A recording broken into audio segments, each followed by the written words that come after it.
D'accord. Et, Monsieur le Président, il y a un fait, il y a l'une de vos déclarations qui a attiré mon attention ici ce matin. Vous avez dit que vous êtes intervenu entre commandant Toumba et colonel Tchegoro lors d'un accrochage au camp.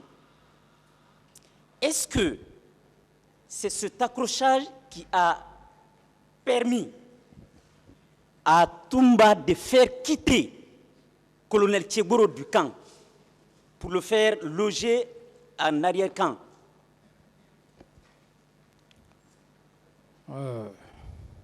Sauf que vous m'obligez vraiment à revenir toujours sur les mêmes choses. J'ai été très clair avec vous, maître, ici pour la première fois. J'ai dit quand il a fallu cet accrochage, lorsque j'ai intervenu, le lendemain, c'est l'argument du général Sekouba qui vient dire au colonel Tiburo que vous ne pouvez pas rester ici, vous ne pouvez pas vous comprendre avec les bérets rouges. Ils ont sorti le colonel Tiburo à l'enceinte, juste à quelques 100 mètres. Alors, c'est ce qui s'est passé. D'accord. Monsieur le Président, commandant Toumba avait dit ici, a soutenu fermement à la barre ici, que il existait toujours ce petit contentieux entre son équipe et celle de Tchegoro parce que les deux portaient le même béret. Est-ce que ce n'est pas à cause de cela que l'accrochage persistait et finalement, commandant Toumba a eu raison pour faire quitter l'équipe de Tchegoro? Non, maître. Ça, je dis, ce sont des allégations. Pardon? Est-ce que vous pouvez Des allégations, maître. Les hommes de Tchegoro n'ont jamais porté le béret rouge, à mes yeux. Même le jour de leur accrochage, qui n'a d'ailleurs pas eu lieu, ces hommes étaient en t-shirt avec les bérets verts. Donc, ce côté, ce n'est pas ça. D'accord, Monsieur le Président. Alors, je voulais savoir, ici vous avez bien confirmé devant ce tribunal que vous aviez un service de renseignement très bien à l'époque de votre règne. Alors, nous, qui ne sommes pas aussi renseignés comme un chef de l'État, on a appris qu'on tuait par-ci, on tuait par-là. Autrement dit, pour être précis, on apprend que votre chauffeur a été tué de la façon la plus sauvage. On apprend que Claude Pivy pillait partout. On apprend que commandant Toumba a été au stade et il y a eu assez de morts par son fait. Alors, Monsieur le Président, avec tous les renseignements que vous devriez avoir de par vos services de renseignement, votre conviction personnelle a été établie contre qui et qui pour les différents faits que je viens de vous citer? D'abord, je commence par rectifier le premier passage que vous voulez me compromettre très dangereusement devant le tribunal. Lorsque vous dites, c'est pourquoi, maître, il faut qu'on soit concentré quand les gens sont là, chercher à les écouter ou à repasser ce qu'ils ont dit. Qui a dit devant l'auguste tribunal de Monsieur le Président, est-ce que capitaine Dadis a dit devant l'auguste tribunal que j'avais un service de renseignement? D'ailleurs, quand la question a été posée, je me suis dit que je n'ai pas eu cette chance-là. Donc, si vous voulez aborder vraiment votre question, ne faites pas allusion au cas du tribunal, parce que ce n'est pas vous qui me jugez. Moi, je cherche à vous satisfaire, mais c'est le tribunal. Donc, si vous engagez ou si vous dites un langage qui peut me compromettre, avant de répondre à votre question, je rectifie d'abord. Merci. On est d'accord? Maintenant, reposez votre question maintenant. Alors, Monsieur le Président, je suis vraiment ferme là-dessus. J'ai cru entendre que vous aviez un service de renseignement. Mais vous dites que vous n'en aviez pas. J'accepte. Vous, en votre qualité de président,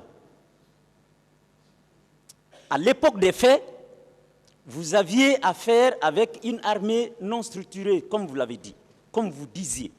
Alors, nous, population civile, nous étions informés que Claude Pivy pillait. Nous étions informés que votre chauffeur a été sauvagement abattu.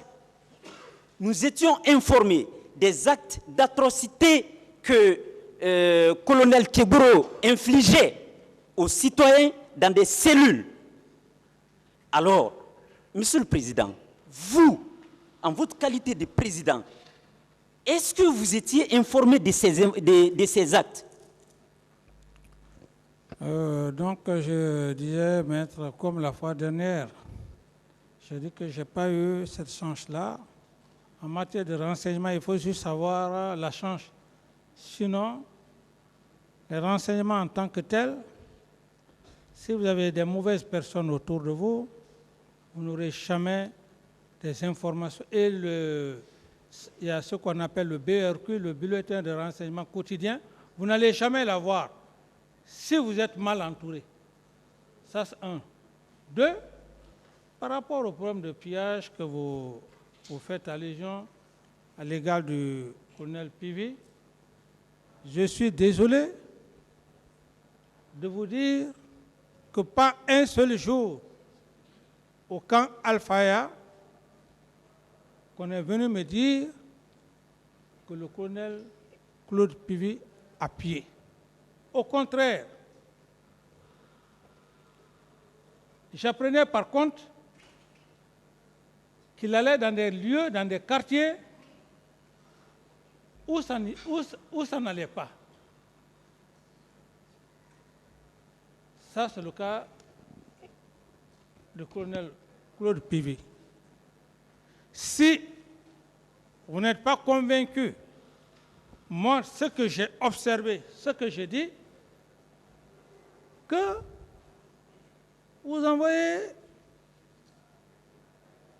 je ne dis pas que ce que vous êtes en train de dire, je ne dis pas que non, que ça soit établi par A plus B, par un citoyen qui aurait fait ça, mais ce n'est pas à moi de vous dire qu'effectivement Claude Pivy a fait ça, alors que je ne l'ai pas vu faire ça. Ça c'est deux. Trois, le cas du colonel Teburo. C'est la même question, n'est-ce pas? Oui. Le cas du colonel Teburo. Le cas du colonel Teburo dans son parcours, son fonctionnement. Ce que je cherche, il était félicité par beaucoup de gens. Je ne dis pas que c'est tout le monde. Parce que c'est aujourd'hui qui est arrivé, c'est aujourd'hui qui est arrivé. Qu'on soit honnête, qu'on soit sincère. Au moment où il y avait le grand banditisme ici à Conakry, à l'époque, toute la population était très, très satisfaite de leur sortie. On peut maintenant transformer, parce que c'est aujourd'hui. Mais ce que moi j'ai constaté à l'époque, dans ces actions, dans ces missions régaliennes, c'est ça.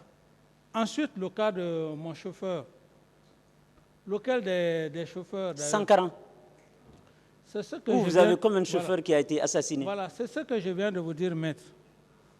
On tire sur moi à Koundara. On me transporte au camp Samori. Du camp Samori, l'armée de l'air. De l'armée de l'air, on m'amène au camp Al-Faya. Cette même nuit, maître, suivez-moi. Très bien. Cette même nuit, on fait les examens, les scanners, ainsi de suite. Cette même nuit, on me transporte pour le Maroc. Comment est-ce que, dans mon état où je me trouvais, comment est-ce que je pouvais me rendre compte que Sankara est décédé? C'est ce que je viens de vous dire. Je dis, c'est plus tard, quand je suis allé au Burkina Faso, qu'on m'a informé de la mort de tous ces gens.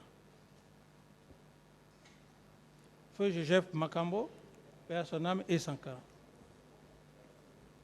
D'accord, Monsieur le Président, ma dernière question, elle est la suivante.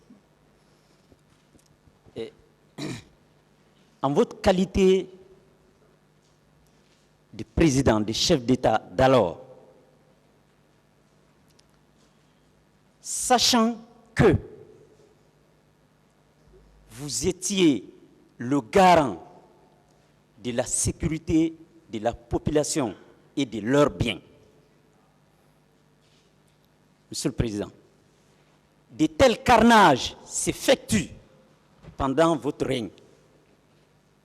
Êtes-vous indirectement et moralement responsable, oui ou non?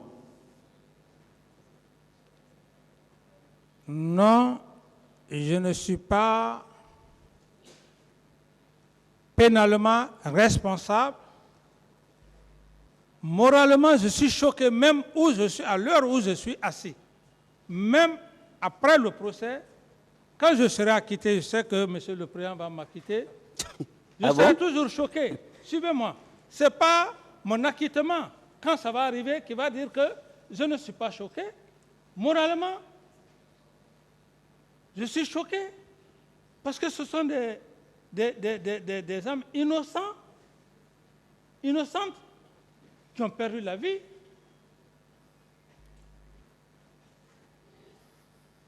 Pour lesquels vous n'avez pu rien faire. Vous dites? Je dis pour lesquels d'ailleurs vous n'avez pu rien faire personnellement, en dehors de la Commission nationale et internationale. Oui, maître, vous dites que je n'ai pu rien faire, mais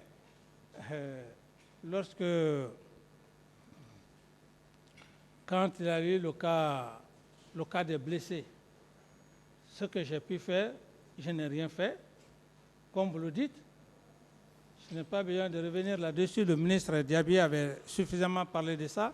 Et quand il y a eu les morts, j'ai appelé le ministre. Parce que généralement, si on n'est pas transparent, France 24 voulait rentrer, mais les médecins à l'époque ne voulaient pas.